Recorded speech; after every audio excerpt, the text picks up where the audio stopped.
साथियों नमस्कार, स्वागत है आपका अपने चैनल सक्सेस जंक्शन एक कदम सफलता की ओर में। और हम लेकर के आ गए हैं आपके लिए राज्य निर्वाचन आयोग एमपीपीएससी 2020 और 2021 की दृष्टि से अति महत्वपूर्ण यह टॉपिक है। यूनिट 9 का ये टॉपिक है। ऑब्जेक्टिव प्रश्नों के साथ साथ हम आपको पूरी जानकारी देंगे, एक एक प्रश्न के बारे में डिटेल में जानकारी देंगे, जिससे कि अगर आपको मेंस में यह प्रश्न लिखने के लिए आ जाता है तो 3 नंबर के अति लघु के रूप में भी आप इन प्रश्नों का इस्तेमाल कर सकते हैं। और इतनी डिटेल में हम आपको जानकारी देंगे कि इसी एक वीडियो में राज्य निर्वाचन आयोग पूरा क्लियर हो जाएगा। इसी में से प्रश्न आपकी परीक्षा में पूछे जाएंगे, तो और कहीं से आपको पढ़ने की जरूरत नहीं है। इन्हीं ऑब्जेक्टिव्स को आपको क्लियर करना है। साथ ही साथ में एसएससी, रेलवे, बैंक, जिनमें भी राज्य निर्वाचन आयोग के प्रश्न पूछे जाते हैं उन सभी के लिए यह वीडियो बहुत ही महत्वपूर्ण साबित होने वाला है। तो राज्य निर्वाचन आयोग की शुरुआत करते हैं। करंट अफेयर के साथ साथ में अन्य जो भी आयाम है, पहला आखिरी निर्वाचन आयुक्त कौन है, सारी चीज़ें हम आपको इसी वीडियो में बताने वाले हैं। देखिए, प्रश्न नंबर 1 आपके सामने आ रहा है। तो प्रश्न नंबर 1 है, राज्य निर्वाचन आयोग का गठन भारतीय संविधान के किस भाग में किया गया है? ऑप्शन ए है भाग 15, ऑप्शन बी है भाग 14, ऑप्शन सी है भाग 9 और ऑप्शन डी है भाग 10। आइए इसका आंसर देखते हैं, फिर आपको पूरी जानकारी देते हैं। सही आंसर है सी, यानी कि भाग 9 में वर्णन किया गया है राज्य निर्वाचन आयोग का। आइए देखते हैं। तो राज्य निर्वाचन आयोग का गठन भारतीय संविधान के भाग 9 के अंतर्गत आर्टिकल 243 के में किया गया है। ये आपको आर्टिकल याद रखना है। 243 के में वर्णन किया गया है राज्य निर्वाचन आयोग का। और ये एक संवैधानिक निकाय है। सर, ये संवैधानिक निकाय क्या होते हैं? तो ऐसे निकाय या ऐसी संस्थाएं जिनका वर्णन भारतीय संविधान में किया जाता है वो संवैधानिक निकाय होते हैं। तो आपका सर नीति आयोग संवैधानिक निकाय नहीं है, क्योंकि नीति आयोग चुनाव आयोग के स्थान पर आया है और चुनाव आयोग का वर्णन संविधान में कहीं नहीं किया गया है, इसलिए वो संवैधानिक निकाय नहीं है। जबकि निर्वाचन आयोग जो है वो एक संवैधानिक निकाय है। चलिए आगे बढ़ते हैं।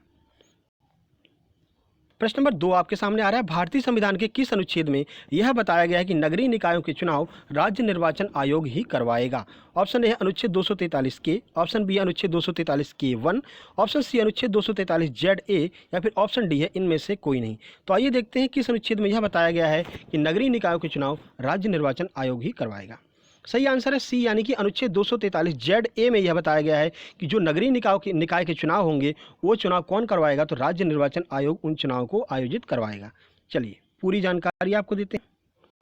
तो देखिए, भारतीय संविधान में 74वें संविधान संशोधन 1992 के द्वारा भाग 9 ए जोड़ा गया, जिसमें अनुच्छेद 243 जेड ए में यह बताया गया कि नगरीय निकाय के चुनाव राज्य निर्वाचन आयोग करवाएगा। अब देखिए, इसी डिस्क्रिप्शन में 3 से 4 प्रश्न आपके क्लियर हो रहे हैं। पहला प्रश्न, 74वां संविधान संशोधन कब किया गया? तो 1992 में किया गया।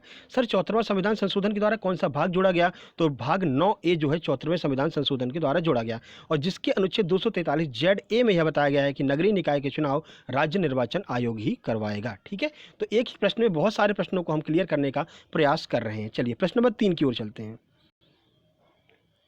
तो देखिए, इनमें से कौन सा कार्य राज्य निर्वाचन आयोग का नहीं है? आइए ऑप्शंस की ओर चलते हैं। तो ऑप्शन ए है पंचायत में नगर पालिका संबंधित निर्वाचन के लिए निर्वाचक नामावली तैयार करना, ऑप्शन बी है नगरीय निकाय के चुनाव की तिथियां घोषित करना, ऑप्शन सी है ग्राम पंचायतों के लिए चुनाव चिन्ह प्रदान करना, या फिर ऑप्शन डी है लोकसभा के चुनाव करवाना। तो बताइए क्या हो सकता है आपके हिसाब से आंसर, कि कौन सा ऐसा चुनाव है जिसको राज्य निर्वाचन आयोग इनमें से कौन सा कार्य नहीं करेगा? आइए आंसर देखते हैं। सही आंसर है डी, यानी कि लोकसभा के चुनाव जो है वो राज्य निर्वाचन आयोग नहीं करवाता है। देखिए, तो देखिए, लोकसभा के जो चुनाव होते हैं वो कौन करवाता है? तो भारतीय निर्वाचन आयोग के द्वारा लोकसभा के चुनाव, राष्ट्रपति के चुनाव, उपराष्ट्रपति के चुनाव करवाए जाते हैं। इससे पहले वाली वीडियो जो हमने आपको कराई है भारतीय निर्वाचन आयोग, उसमें हमने आपको ये पूरी जानकारी दी है कि भारतीय निर्वाचन आयोग जो है वो बहुत सारे चुनाव करवाता है, जैसे राष्ट्रपति, उपराष्ट्रपति, लोकसभा, यानी बड़े स्तर के जो चुनाव होंगे वो भारतीय निर्वाचन आयोग करवाएगा। और जो आपके ग्राम स्तर के चुनाव होंगे, जैसे ग्राम पंचायत के चुनाव हो गए, नगरीय निकाय के चुनाव हो गए, वो आपका राज्य निर्वाचन आयोग करवाता है। ठीक है, तो डी आपका बिल्कुल सही आंसर हो जाएगा। चलिए प्रश्न नंबर 4 की ओर चलते हैं। तो मध्य प्रदेश निर्वाचन आयोग का ध्येय वाक्य क्या है? एमपीपीएससी का अपन को एग्जाम देना है, तो एमपी निर्वाचन आयोग के बारे में अपन को पूरी जानकारी होनी चाहिए। ऑप्शन है सुरक्षित चुनाव एक पहल, ऑप्शन बी है हर वोट कीमती, हर निकाय महत्वपूर्ण, ऑप्शन सी है हर निकाय कीमती, हर वोट महत्वपूर्ण, या फिर ऑप्शन डी है इनमें से कोई नहीं। आइए आंसर देखते हैं। सही आंसर है बी, यानी कि हर वोट कीमती, हर निकाय महत्वपूर्ण, ये ध्येय वाक्य है मध्य प्रदेश राज्य निर्वाचन आयोग का। ठीक है, तो ध्येय वाक्य जिसे मोटो कहते हैं आपको याद रखना है, क्योंकि आपसे परीक्षा में पूछा जा सकता है। क्योंकि आप एमपीपीएससी का एग्जाम दे रहे हैं तो आपसे ये उम्मीद की जाती है कि मध्य प्रदेश निर्वाचन आयोग के बारे में आपको पूरी जानकारी होगी। चलिए प्रश्न 5 की ओर चलते हैं। ये करंट का प्रश्न है। मध्य प्रदेश की वर्तमान मुख्य निर्वाचन अधिकारी कौन है? याद रखिएगा, मुख्य निर्वाचन अधिकारी की बात की जा रही है, चीफ एग्जीक्यूटिव ऑफिसर सीईओ की बात की जा रही है। ऑप्शन ए है वी.एल. कांता राव, ऑप्शन बी है विजया श्रीवास्तव, ऑप्शन सी है वीरा राणा या फिर ऑप्शन डी है प्रकाश चंद्र। आइए देखते हैं आंसर। सही आंसर है सी, यानी कि वीरा राणा जो है वो वर्तमान में मध्य प्रदेश की मुख्य निर्वाचन अधिकारी हैं। देखिए 1988 बैच की आईएएस ऑफिसर वीरा राणा को मध्य प्रदेश मुख्य निर्वाचन अधिकारी बनाया गया है। इन्होंने वी.एल. कांता राव का स्थान लिया है। तो 2018 तक वी.एल. कांता राव थे, याद रखिएगा, और अभी हाल ही में वीरा राणा को यहाँ पर बनाया गया है मुख्य निर्वाचन अधिकारी, यानी कि सीईओ बनाया गया है। चलिए आगे चलते हैं। प्रश्न नंबर 6, मध्य प्रदेश निर्वाचन आयोग का गठन कब किया गया था? ये एक फैक्ट वाला प्रश्न है, आपसे बिल्कुल पूछा जा सकता है। ऑप्शन ए है 1 फरवरी 1994, ऑप्शन बी है 1 फरवरी 1993, ऑप्शन सी है 16 अप्रैल 1994 या फिर ऑप्शन डी है 16 अप्रैल 1993। आइए आंसर देखते हैं। सही आंसर है ए, यानी कि 1 फरवरी 1994 को मध्य प्रदेश निर्वाचन आयोग का गठन किया गया था। आइए पूरी जानकारी आपको देते हैं और इसका हेडक्वार्टर कहाँ है वो भी आपको बताते हैं, क्योंकि हेडक्वार्टर पूछा जाता है। तो मध्य प्रदेश निर्वाचन आयोग का गठन 1 फरवरी 1994 को किया गया था। इसका मुख्यालय मध्य प्रदेश की राजधानी भोपाल के अरेरा हिल्स पर स्थित है। कहाँ? मध्य प्रदेश की राजधानी भोपाल के अरेरा हिल्स पर मध्य प्रदेश निर्वाचन आयोग का मुख्यालय स्थित है। चलिए आगे बढ़ते हैं। तो मध्य प्रदेश के प्रथम निर्वाचन आयुक्त कौन थे, यह आपसे पूछा जा रहा है। अब अगर प्रथम की बात की जा रही है तो हम वर्तमान की भी आपको जानकारी दे देंगे कि अभी हाल ही में कौन है। ठीक है, ऑप्शन है बसंत प्रताप सिंह, ऑप्शन बी है प्रकाश चंद्र, ऑप्शन सी है दुर्ग विजय सिंह, ऑप्शन डी है एन बी लोहानी। आइए आंसर देखते हैं। सही आंसर है डी, यानी कि एन बी लोहानी जो है वो मध्य प्रदेश निर्वाचन आयुक्त के प्रथम आयुक्त थे। तो सर वर्तमान में कौन है, वहीं वर्तमान में आयुक्त कौन है? तो बसंत प्रताप सिंह जो है वो वर्तमान में आयुक्त हैं। इनका कार्यकाल क्या है? तो सर 1 जनवरी 2019 को इन्होंने अपना कार्यकाल मतलब अपना काम स्टार्ट किया था और अभी तक ये उस पद पर कार्यरत हैं। ठीक है, कौन? बसंत प्रताप सिंह। चलिए प्रश्न नंबर 8 की ओर चलते हैं। तो प्रश्न नंबर 8, मध्य प्रदेश सरकार ने मध्य प्रदेश में निर्वाचन के बेहतर क्रियान्वयन के लिए कौन सा ऐप विकसित किया है? तो ये डिजिटल प्रश्न कह सकते हैं इसको, क्योंकि देखिए डिजिटल चीज़ें हो रही हैं तो आपसे प्रश्न की उम्मीद की जाती है कि आपको डिजिटल प्रश्नों के बारे में भी जानकारी होगी। ठीक है, चलिए ऑप्शन ए है C vigil app, option B है निर्वाचन ऐप, ऑप्शन सी है चुनाव ऐप और ऑप्शन डी है इनमें से कोई नहीं। आइए आंसर देखते हैं। सही आंसर है सी, यानी कि चुनाव ऐप को लॉन्च किया है मध्य प्रदेश निर्वाचन आयोग ने।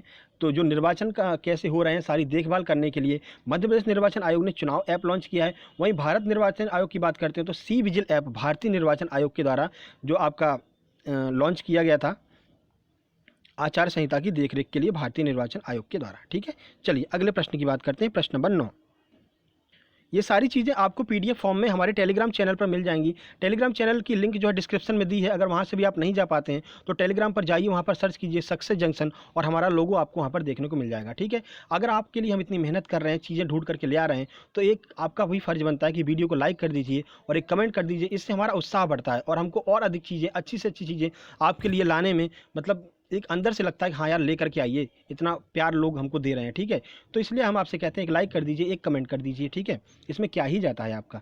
चलिए प्रश्न नंबर 9 की बात करते हैं। राज्य निर्वाचन आयुक्त को हटाने की प्रक्रिया का वर्णन किस अनुच्छेद में किया गया है? ऑप्शन ए अनुच्छेद 243 के, ऑप्शन बी है 243 ZA, ऑप्शन सी है 243 K2 या फिर ऑप्शन डी है अनुच्छेद 243 K1। तो किसमें यह वर्णन किया है कि राज्य निर्वाचन आयुक्त को हटाया जा सकता है? आइए देखते हैं। सही आंसर है सी, यानी कि अनुच्छेद 243 K2 में यह बताया गया है कि राज्य निर्वाचन आयुक्त को कैसे हटाया जा सकता है। देखिए, तो राज्य निर्वाचन आयुक्त को हटाने की प्रक्रिया अनुच्छेद 243 K2 में दी गई है। इसे उच्च न्यायालय के न्यायाधीश के समान हटाया जा सकता है। जैसे उच्च न्यायालय के न्यायाधीशों को हटाते हैं, ठीक उसी तरह से राज्य निर्वाचन आयुक्त को हटाते हैं। और ये अपना त्यागपत्र किसे देगा? तो अपना त्यागपत्र राज्यपाल को सौंपता है। जैसे भारतीय निर्वाचन आयोग का जो आयुक्त होता है वो अपना त्यागपत्र राष्ट्रपति को सौंपता है, इसी तरह यह अपना त्यागपत्र राज्यपाल को सौंपता है। चलिए आगे चलते हैं। तो प्रश्न नंबर 10, अनुच्छेद 243 K1 का संबंध किससे है? ऑप्शन ए है राज्य निर्वाचन आयोग की संरचना से, ऑप्शन बी है सेवा शर्तों से, ऑप्शन सी है राज्य निर्वाचन आयोग के गठन से या फिर ऑप्शन डी है हटाने की प्रक्रिया से। आइए आंसर देखते हैं। सही आंसर है ए, यानी कि राज्य निर्वाचन आयोग की संरचना से संबंधित है आर्टिकल 243 K1। आइए पूरी जानकारी देते हैं। तो देखिए अनुच्छेद 243 के 1 में राज्य निर्वाचन आयोग की संरचना के विषय में बताया गया है और यह हमेशा एक सदस्यीय निकाय होगा जिसकी नियुक्ति राज्यपाल के द्वारा की जाएगी। देखिए इसमें हमेशा एक ही सदस्य रहेगा जो कि मुख्य निर्वाचन अधिकारी होगा, मुख्य निर्वाचन आयुक्त होगा। वहीं राज्य निर्वाचन वो आपकी भारतीय निर्वाचन आयोग की बात करते हैं तो वहाँ पर 3 सदस्य हैं, एक मुख्य निर्वाचन आयुक्त है और 2 अन्य हैं, ठीक है। और यहाँ पर एक सदस्य रहेगा, ठीक है। तो ये इसका डिफरेंस हो गया, डिफरेंस भी आपको याद रखना है क्योंकि कन्फ्यूज़ करने के लिए किसी भी तरह से आपसे प्रश्न पूछा जा सकता है, ठीक है। तो ये थी बहुत महत्वपूर्ण वीडियो राज्य निर्वाचन आयोग की। इसमें हमने आपको इतनी जानकारी दे दी है, करंट के सभी आयामों को क्लियर किया है, ठीक है। प्रथम कौन है, लास्ट कौन है, ये सारी चीज़ें हमने आपको बताई हैं। इसको देखने के बाद में मैं उम्मीद करता हूँ आपको अन्य कहीं भटकने की जरूरत नहीं है, ठीक है। आपके प्रश्न इसी में से आ जाएंगे, ठीक है। तो वीडियो कैसी लगी लाइक कर दीजिएगा, दोस्तों के पास शेयर कर दीजिएगा और कमेंट बॉक्स में कमेंट जरूर कर दीजिएगा और चैनल को सब्सक्राइब करके नोटिफिकेशन बेल जरूर दबा लीजिए। नोटिफिकेशन बेल दबाना आपके लिए अनिवार्य है क्योंकि इसकी वजह से आपके पास में बिल्कुल नोटिफिकेशन पहुंचते रहेंगे सही समय पर। हम कौन कौन सी वीडियो अपलोड कर रहे हैं वो भी आपको पता चलता रहेगा। कल हम आपके लिए विज्ञान एवं पर्यावरण पारिस्थितिकी की एक वीडियो लेकर के आने वाले हैं, उसमें भी हम आपको डिटेल में जानकारी देंगे। यूनिट 7 का वो टॉपिक है, ठीक है। और यूनिट 9 की जो वीडियो है वो ऑलरेडी चल रही है सुबह 9 बजे, वो सुबह आपको 8 बजे मिल जाती है यूनिट 9 की सभी वीडियो, ठीक है। उसमें आज हमने रोबोटिक्स की वीडियो अपलोड की है, जरूर जाकर के देखिएगा और अपना फीडबैक भी दीजिएगा। और अगली वीडियो भी बहुत जल्द आने वाली है। तो जल्द ही मिलते हैं एक नई वीडियो में, तब तक के लिए नमस्कार, धन्यवाद।